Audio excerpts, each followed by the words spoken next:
Alright, ladies and gentlemen, I'm just going to get right into this. I'm going to review Smackdown and talk about the NASCAR Truck Series race at Talladega in the same video, and then I'll do a news video to end the night. Just want to get these two in the same video because I don't feel like recording two separate videos. So let's get into Smackdown here. So on the heels of a Crown Jewel Premium Live event that saw, Rollins beat Cody. We'll see the fallout here. So this is a fallout of what happened on this October 17th show. Tonight, Jacob Fatu versus Drew McIntyre was announced in advance. The Women's Tag Team Championship match. Charlotte Flair and Alexa versus Ruka and Zarya. Cody Rhodes made an appearance. So let's get on to what happened here on SmackDown. So Cody Rhodes kicked off SmackDown tonight.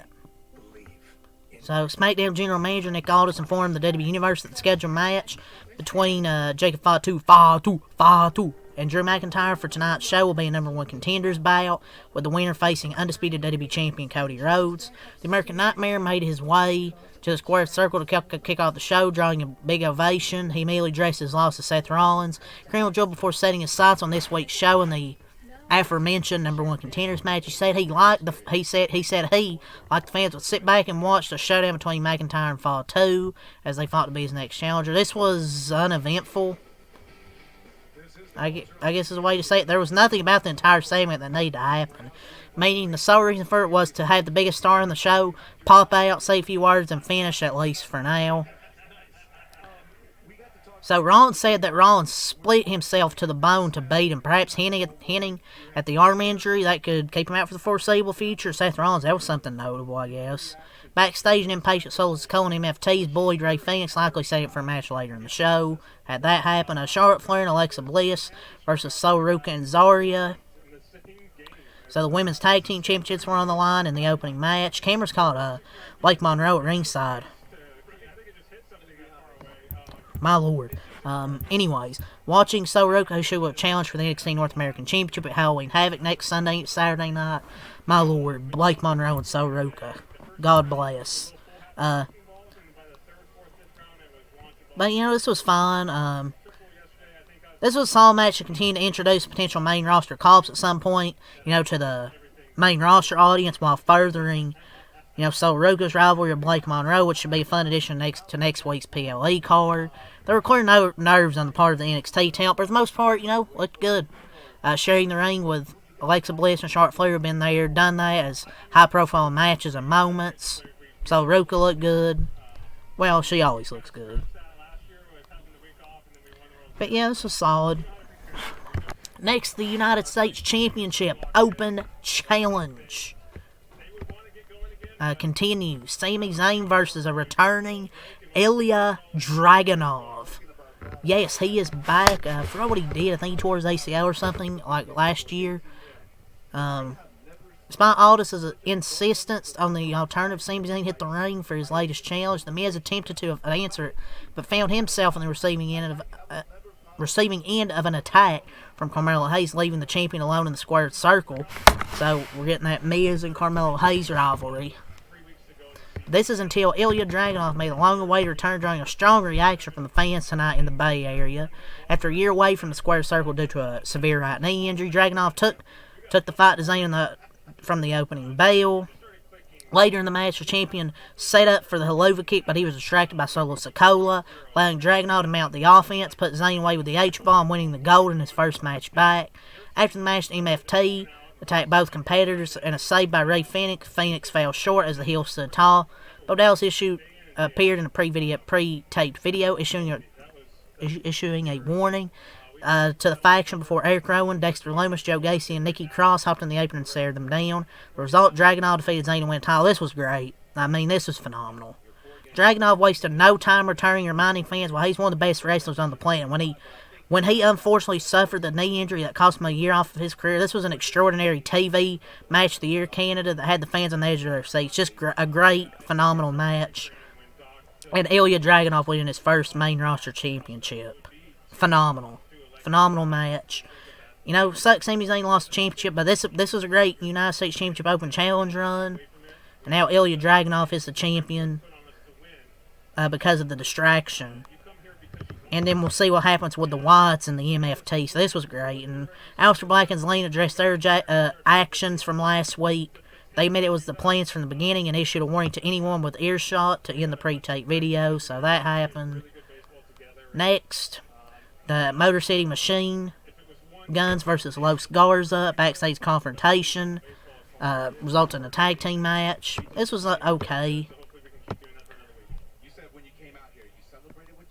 I mean, it was whatever. The Motor City Machine Guns got the win. So, you know, this was whatever. And then Cody Rhodes versus Drew McIntyre. So before he could make his entrance, cameras caught Jacob Fatu lying out backstage as a result of a snake attack, blood, and possibly teeth were lying on the ground. It was clear he was not able to compete. I mean, they're writing him off because I think he's severe. I think he's hurt. That was the report, so I think they're just using that to write him off. The news video, I'll talk about that in the wrestling news, the report with Fatu. So, it's clear he's not able to compete. In the arena, a furious Rhodes arrived on the scene and exclaimed, "You want your title match? You can have it tonight." They brawled around the ringside area, beating each other up throughout the commercial break. When the fight entered the ring and the bell rung, McIntyre took over control quickly, launching Rhodes with an overhead suplex and later dropping with a future shock DDT. The action spilled back outside where Rhodes blasted McIntyre with the WWE Championship, drawing a disqualification, but not the conclusion of the fight. Instead, Rhodes climbed the announce table and set up for his finisher, Cross Rhodes, for security and Aldis arrived. The champion launched himself off the top rope, wiped out security and McIntyre to close the show. This was a fine brawl with lots of aggression and intensity, but there was something unfulfilling about WWE advertising Fatu all show long, knowing full well he would not be able to compete, and then booking a cop-out pull-apart to close the show. Like, you knew Fatu wasn't going to wrestle. He's hurt. Like, he's hurt.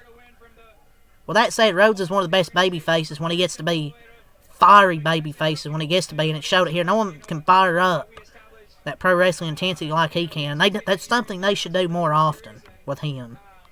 Like, let him show that fire. Let him show that fiery baby face. But this looks hell-bent on delivering Rhodes versus McIntyre, the rematch.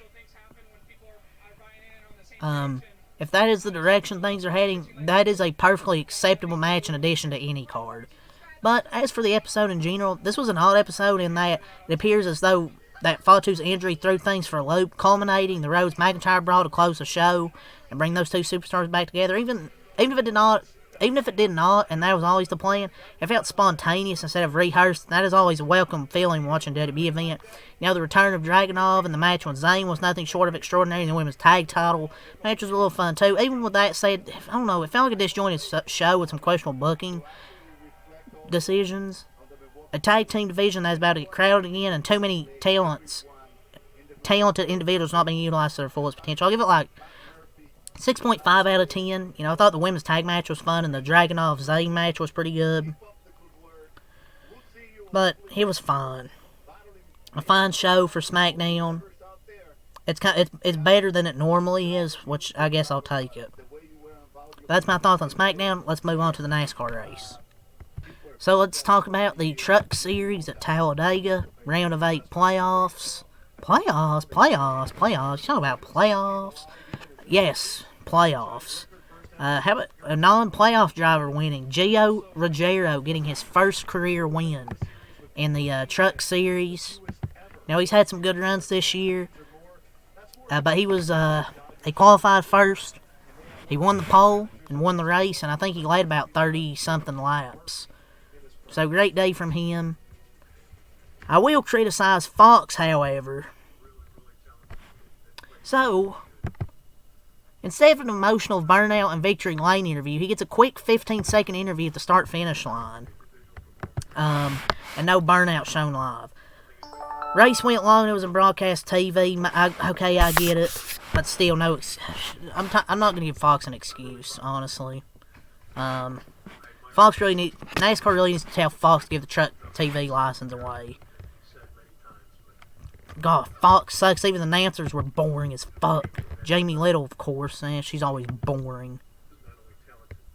But Gio Ruggiero, man, deserved that one. He was felt like up front all day. He won the pole. Led about 30-something laps and got the win. But just He led 37 laps. Won the pole, won the race. But way to go, Gio, man.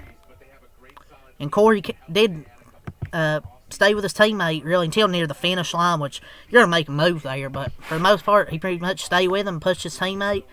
So good job, good teamwork there. But Fox, minimal effort went into that broadcast. Absolutely zero coverage after the checker. No burnout, no interview, no view of the winning driver, no radio communications. But hey, let's go to commercial. But congrats Freddie Kraft and that team for his win. He impressed at Daytona. I hope you see him get his first one this year. He's had some other good runs as well. But he sure seemed excited to get his first win. But I feel like Fox was probably rushing him a little bit.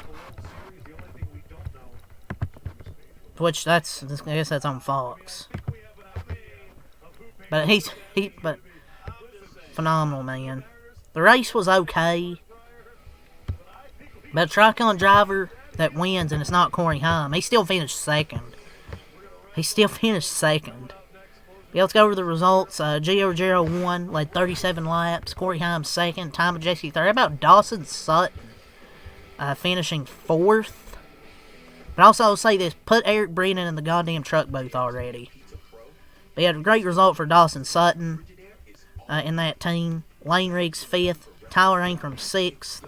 Matt Crafton 7th, Corey LaJoy 8th, Roger Cruz 9th, Caden Honeycutt 10th, Chris Wright 11th, that shit says Chris Wright in 11th, Tanner Gray 12th, J.J. Ailey 13th, Connor Mosack 14th, Spencer Boyd 15th, Ben Rhodes 16th, had the fastest lap. There was an incident late, him and Finn House were in it. Perez de Lara 17th, Nathan Bird 18th, Matt Mills 19th, Frankie Muniz 20th, Jack Wood 21st, Chandler Smith 22nd, Luke Fenhouse 23rd, Josh Ram 24th, Greg Van Alst 25th, Parker Klugerman 26th, Tyler Tomasi 27th, Brett Holmes 28th, Jake Garcia 28th, Jason 29th, Jason M. White 30th, Bailey Curry 31st, Norm Benning 32nd, Tony Bringer 33rd, Daniel Hemrick 34th, Caleb Costner 35th, and Grand Figure 36th. And last, there were some incidents. Chandler Smith was a freaking menace at the start of this race, caused 2 incidents. Pushing too hard on Green Figure got him wrecked and pretty much ruined his playoff hopes. 15 laps in. And then he pushes his teammate too hard in Lane Riggs and causes that incident. So he was a menace. I forgot who had a flat tire. I think it was Lane Riggs, and Brett Holmes got turned and finished laps down. Norm Benning had a engine failure. His engine went on fire. Thankfully, he's okay. Tony Bringer and Hemrick, there was some incident. I don't know how the hell she was out. But Hemrick had a incident and Tony was out too. Ben Rhodes and Finn House were in a late incident for those two. But yeah, not really too many surprises, I feel like, here in the top 10, besides really Dawson Sutton up here. Not really too many underdogs. Well, Joy was up there in the final few laps. So let's go over the points. Corey Himes obviously locked in with the win. Raja Caruthas plus 14, Ankrum plus 8, and Honeycutt plus 5. Majeski minus 5, Lane Riggs minus 6, Hemrick minus 32, and Enfinger minus 40. Hemrick and Enfinger pretty much got to win. They're must-win territory. Majeski and Riggs can still make it on points. I think Lane should make the Final Four no matter what, dude. Look, I like Honeycutt and Ankrum, but I just don't know if they're Final Four material. I mean, Rogers even had a little bit of a down year with Spire. I guess he should make it. But I feel like Lane should definitely make the Final Four. Because he would be Corey Himes' biggest competition, in my opinion. But, yeah, that's all to say here for wrestling and NASCAR. So, leave a like, comment, subscribe for more. Until next time, Alkalite. Peace.